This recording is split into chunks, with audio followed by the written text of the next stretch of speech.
welcome to Good Follow Show presented by DraftKings. It's your girl, Ros Gold-Onwude, and I am coming to you from Nashville, Tennessee, because I am here for a preseason welcome week of extravaganza activities for Athletes Unlimited heading into their fifth season. And for this episode, we have a very special guest joining the show. She is a WNBA champion. She is most recently of the Seattle Storm and will be rejoining them. And for Athletes Unlimited, entering her fifth season, also my homegirl and friend, Lexie Brown. My girl. What's up, Lexie? How are you? I'm great. How are you? I'm good. I'm always happy to see you. Yeah, we always run into each other. Yeah. Never for work, though. So it's like our first work thing. This is a work thing. Yeah. Last time I saw you, it was the Women's Final Four. Yeah. And you were like, let me get you an individual photo shoot. Mm-hmm. And I was like, no, there's no way. Like, Lexie, you do not have to take a picture of me. Because I was like, what do I look like having... No. No, Stop. No, but I was like, what do I look like at the Women's Final Four having Lexie Brown taking my photos? I make everybody take my pictures. My friends already know. If we're going out, you have to take photos of me. Not for nothing, you nailed it. Like they look good. You posted them. The likes went crazy. That's what I'm here for. That's what I do. Actually, before we even started this, it took us a while to even get to the basketball because to me, you're a little sis, like this is, the youth coming up. And you just told me you're heading into year 9 of the W? Yes, 9. I'm proud of you. Thank you. That's a testimony. It is. Considering all you've had to overcome through your basketball career. It's just been a lot. Yeah. I didn't think I was going to even get to 5 years, honestly. I got cut after year 3. I was like, wrap it up. But now we're heading into year 9. I'm so blessed and grateful. That's crazy. And there's also been a lot of things that have been outside of your control, whether it's Crohn's disease. It's also just a competitive league. You've played in it during a time where there were less teams. A lot of changes. Roster spots, like... everything. Yeah. Almost anything you can experience as a WNBA player, I've probably experienced. I'm like a walking testimony of just how hard it is at times, but also how amazing it is at the same time. So knowing that as you step into Athletes Unlimited this upcoming season, which will now be your 5th, what do you need from this experience? What are you trying to get out of it? Honestly, I think this is like the first season. I don't need a thing. I'm here to serve and pour into everybody that's here. And I think for me, this is going to be a really special season because it is such a transformative year for women's sports and women's basketball. We have like a really, really good roster. Like this is the best roster we've ever had. And we were very intentional of who we brought to Nashville this season for season 5. And there's going to be a lot of changes, a lot of excitement. And I'm just ready to pour into people. Like I've just been poured into constantly every single year I've been here. I just felt like I've always been the person that everyone's like, are you good? Do you need anything? What's going on? You got traded. Yeah. Like I got traded last year during season, like right before a game. So like I walked into the arena and everyone was like, are you okay? I think I might have been there Were you there? Week. I literally was like late to warm-ups. Like I got the call literally on the way to a game. And like I walked into like our pregame meeting and everyone was like, are you okay? Yeah. Oh, I guess I'm employed. I'm fine. It's okay. Everything's going to be fine. But I just feel like every year has been something with me. And I think this year will be the first year where I can really just show up for everybody else. And I'm really excited about that. Yeah, I'm happy for you and excited for you to experience that role and also to kind of pay it forward for all the people who poured into you. But it also kind of speaks too about how interesting and important these relatively new leagues that, are alternative to the WNBA season are that have started to pop up. And this year, all eyes are going to be on a league like Athletes Unlimited as the CBA is, hopefully renegotiated or continuing to be. And certainly free agency is about to be the biggest ever. Like, what is it like having all eyes on women's basketball during this time? It's amazing. We're like, finally, we've been waiting. I mean, you played in college. Like, we've been here. Like, I'm glad y'all are coming to the party. You're all a little late, but welcome. Like I said, like, this is the season. Like, I'm one of the 2 vets signed still. Yeah. I'm not going to be a free agent. So that's something that I don't even have to worry about. That was by design, right? So for everybody, like, this is going to be a huge free agency for just about everyone who isn't a rookie in the WNBA. It's going to be mad. It's going to be very exciting. But you, like you said, you're one of 2, and that was by design. How did you make that decision to have that? So the front office at the time with the Sparks were around when I was peak illness time. And honestly, we didn't know if I was going to get better. We didn't know what was going on.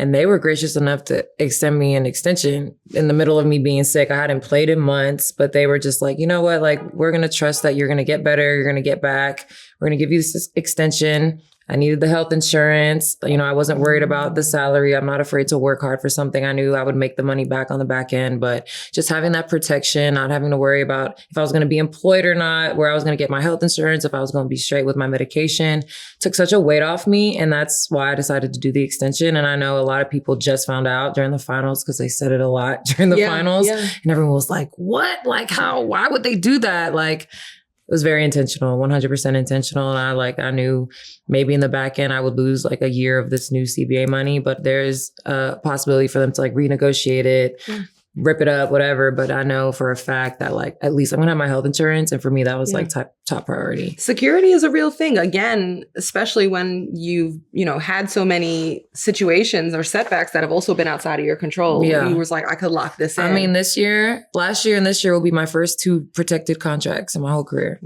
So I was like, I need this. And you've got an interesting situation coming up with the Seattle store for year 2 of this contract, and that you've got a brand new head coach. Yeah. First of all, shout out to Sonia Raman. Yeah, amazing. Very much known for her intellect, super high IQ. I mean, literally, the lady's a lawyer.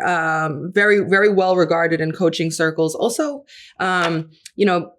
makes history as the first of Indian descent as a head coach in the WNBA. Very cool. So knowing that is happening heading into year 2, you got a new coach. How do you respond to that? I mean, I'm excited. We've been texting a little bit. We're going to talk a little bit later this week. But again, like you said, high IQ, intellectual, basketball mind, that's me head to toe. So hopefully we can see eye to eye. I'm waiting for a coach that I can just build a really good relationship with. I just haven't been able to find that in the WNBA yet. So I'm hoping that she's the one. I've heard nothing but great things about her. So I'm really excited. Yeah. What are you guys talking about so far? She told me she's going to listen to my podcast. Really? I know, which my coach last year never even mentioned my pod to me ever, but I knew she was listening. But I could tell she was listening. But she never mentioned anything about it. But she straight up was like, I'm going to listen to your pod. I downloaded it. I'm listening to The Flight, which was great because we actually talked about her on that recent episode and how excited we were to have her in Seattle. And I was excited to get to know her. So for her to even mention, she just reached out to me, mentioned the podcast. That was really special to me. She probably thought it was just like a regular thing. But having her knowing that I even have a podcast is super cool. It's an investment. Yeah. She's like, yo, I'm going to put time into what it is that you're pouring into. Yeah. And I was like, I said great things about you, by the way. Imagine if I was on there who is this new coach? No. Definitely don't listen to episode 56. No, we literally had such high praises for her. Crazy. Yeah, we had high praises for her. So I'm glad she listened to that one. Yeah. And actually, you're one of the givens for the Storm. Again, with this free agency coming up,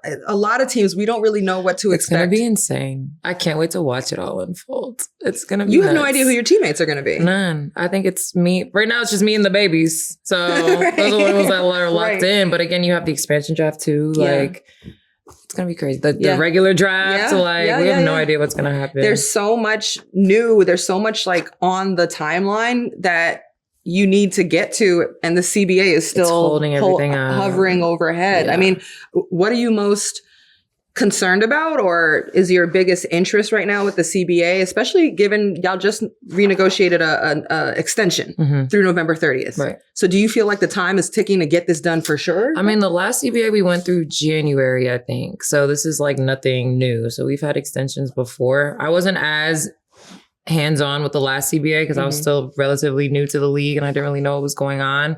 But this time around, I'm very invested in it. I'm on the calls. Nneka has been my teammate in LA and in Seattle. So I'm always asking her, bothering her, what Kathy say? What Terry say? What y'all talk about in y'all meetings? And she's like, Lexie, please leave me alone. I talk about this all the time. But I'm not concerned. I mean, the only concern is just pushing back the season more and more. We have more games, more teams. Yeah.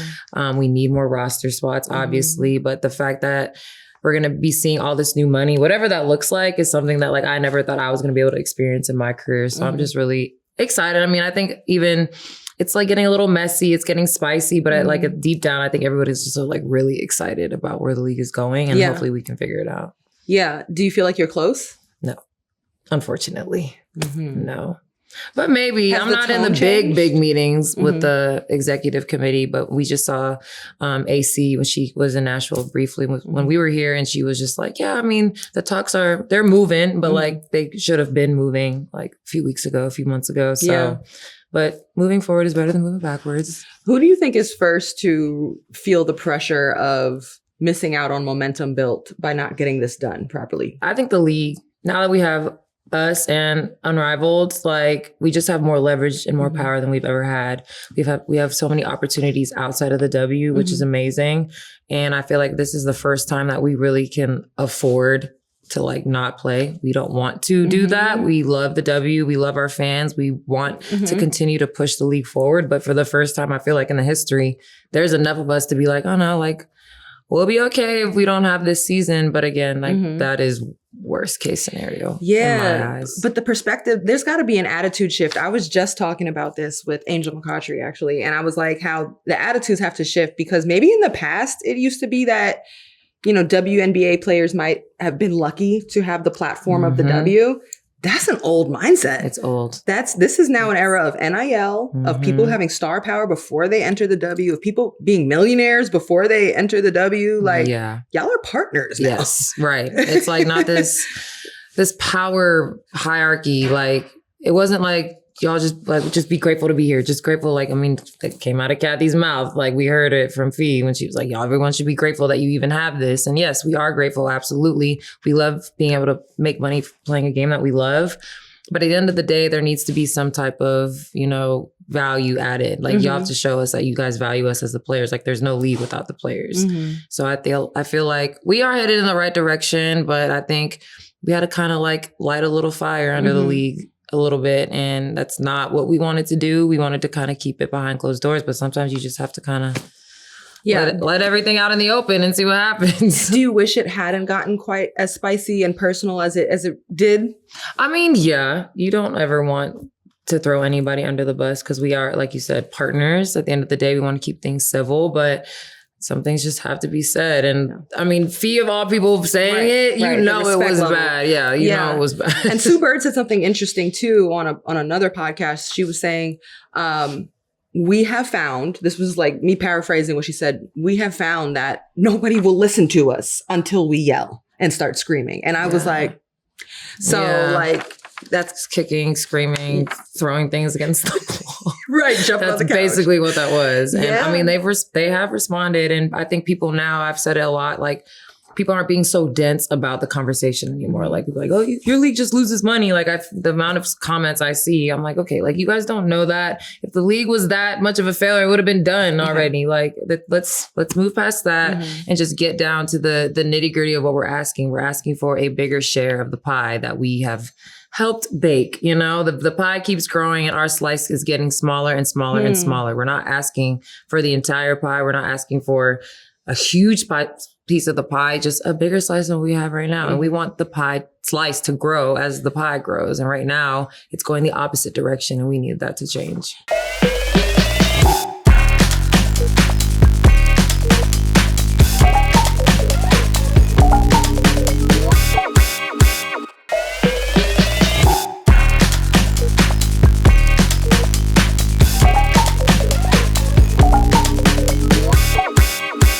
What do you think about this concept, or the truth that the ownership structure is really complicated? It's very complicated for the WNBA. There's like maybe 42% of WNBA owners, 42% owned by NBA owners. There's this other slice of 16% that was divvied out to an independent group that invested in the league, but also was comprised of WNBA owners who already had a slice, so they got extra. Very complicated. So what do you think about that? I mean, I think that's just the way that the league has had to survive. And it's been in survival mode for so many years, but it's like, again, it's like a lot of layers that you have to get through, and just the league is just not very transparent about anything. So yes, we are probably just as confused as everybody else. Of like, do we owe these people money? Like, who wants money where? And then all of a sudden the league explodes, and now everybody probably wants their money, their return on investment. But like, y'all weren't really investing in us for real. It was just a tax write-off to some of you. It was just something that you had to do for some of you. And now you have the owners, our Seattle owners, the New York owners, the Vegas owners. Like, they are the first ones that really put the money where their mouths were. Like, and everybody has to follow suit. But I feel like people have been really hard on Kathy, as they should be. But she works for the owners. Like, everyone needs to be looking at the owners and like, what are y'all talking about in these meetings? Like, who's for the players and who's for themselves? Like, that's the questions that need to be asked. Like, it's not all on Kathy, but she's just like the face of it. But she works for the owners. So I'm like, what are y'all owners talking about in y'all's meetings? Like, do y'all really care about us? Do y'all really want to invest in us? Do y'all want everybody to have a facility? Because right now it's giving no. Y'all don't. Because everyone doesn't have one. And that's ridiculous. And that's bare minimum. If you want us to come out here and do our jobs and put out a good product, and we can even have facilities. Like, we haven't even gotten to that in the CBA yet. We're still stuck on salaries, but like, having facilities is that there's a minimum level that, like, you can't have any team not have you playing in a rec center. Like, everybody's got to have a certain requirement. Yeah. And honestly, would I say it's like a competitive advantage? In some ways, yes. Like, I've been on teams in the rec center. I'm now in Seattle with a beautiful facility. Like, it is like night and day, but like, it doesn't like automatically give you wins. Doesn't automatically give you championships. It's the investment from the top down. And that's why Vegas has been running through the league the last 4 years, because they are doing it the right way over there. It feels like teams and ownership groups are following suit. It's almost like a facilities, arms race at this point, and a coaching arms race and an analytics arms race. So, look, with the demands of this level of investment in every single way, it's raising everybody's bar, right? Exactly. So hopefully we do see the CBA, come to a positive place where everybody's winning together, and we can get back to the court and the games and the schedule as planned. And let's actually, that'll be my transition into let's get back to the court here, because we've been all over and it's been beautiful. But I want to come back to something you said in your exit interviews with the Storm. You said, nah, man, you keep it real. You said, I don't believe I got the opportunity I deserved here. Yeah. You want more. And you clarified that you were healthy. Yeah. So what is it that you want out of your career this next season coming up with the Storm, and at this point heading into year 9 in your pro WNBA career? Yeah, I just feel like a reintroduction is needed. All these new fans just know me as the podcast girl that happens to also play in the W, because I've been battling getting back healthy. So the last 2 years prior to this one, I was not fully healthy. This was my first year healthy. Had a great season last year in Nashville. Got traded. They were so excited for me to be there. We're going to need your shooting. We're going to need this. I get there, and it's just everything changed. And I was just kind of y'all told me y'all needed a shooter. We literally had papers in our lockers of everyone's role, and my number one role was efficient 3-point shot maker. Nobody else on the team had that role but me. We had 3 roles. Nobody else had 3-point shot maker but me on the entire team. And the biggest struggle for us this season was 3-point shooting. And I was just okay, we have drills, we have shooting, we have PD, we have the gym. I was in there doing what you guys asked me to do, and y'all just didn't put me on the court. And that's just something that happens at times. You just have to be a professional about it and get through it. And that's what I did. But it started getting to the point where we were going to games, and I was seeing other players and other coaches, and they're like, are you okay? Yeah. Are you still sick? Are you still? And I was like, oh, no. We're not going through this again. I'm fine. I'm healthy. I can't check myself into the game. I'm just not playing. So that's why I decided to use that opportunity to address the media. And because I was I don't really talk to none of y'all all season long for real. I don't really know y'all for real, but I appreciate y'all. So I'm just going to use this opportunity just to clear that up. I'm healthy. I feel amazing. I just wasn't given any minutes. And that's happens sometimes. How did you deal with something like that you are not in control of? When you're getting subbed in and you're playing time throughout the season? Honestly, I thought those days were behind me. I hadn't had a DNP in 3 years. So I was I got one the second game of the season. So that kind of took me out. I was a DNP? Y'all brought me here. I was cool in LA. I had a whole life in Los Angeles, and y'all picked me up just to not play me any minutes, 0 minutes, second game of the year against Dallas. No disrespect to Dallas, but it's you saw how their season ended. But I'm okay. So it took me a little bit of time to just wrap my mind around what this season was going to look like for me personally. And I just felt like, okay, let me pour into the young ones because I wasn't the only one dealing with hard things this season. So I just decided to pour into Mackenzie, Dom, Zaya, you know, who I was with in LA. Me and her were able to like rebuild our relationship because we both had a hard time in LA too towards the end. So that made my days, that made showing up to work a lot more tolerable for me because I got to see them every day and made sure that they were locked in. They were in the gym all the time, working out, doing all of the things that they needed to do to be pros. So just seeing them doing that just continued to keep me inspired and happy to show up to work. Yeah, you have that characteristic about you. Like you, no, you're a leader. You also enjoy, you know, helping others and, you know, building something. And, you know, brings us back to AU, Athletes Unlimited, where you're on the player executive committee. And you mentioned right at the top of this interview, you like to pour, you know, you want to try this year to pour into other people's. I think in my knowledge of AU, last year was my first time pulling up. And one of the things that I didn't even know, and I think is an incredible story that people could know even more, is that this league is player led. There's a player led aspect. Like, what is the role you have in the player executive committee? What do y'all do? We literally do everything. Like the only thing like we don't know is like what everybody's like getting paid. Like that's the only thing like we don't know. We have weekly meetings. We handpick the roster. We discuss uniforms, what refs we're bringing in, if we're doing any rule changes. We all collectively decided to come to Nashville. I mean, we had other cities that we wanted to go to. Like we vote on everything.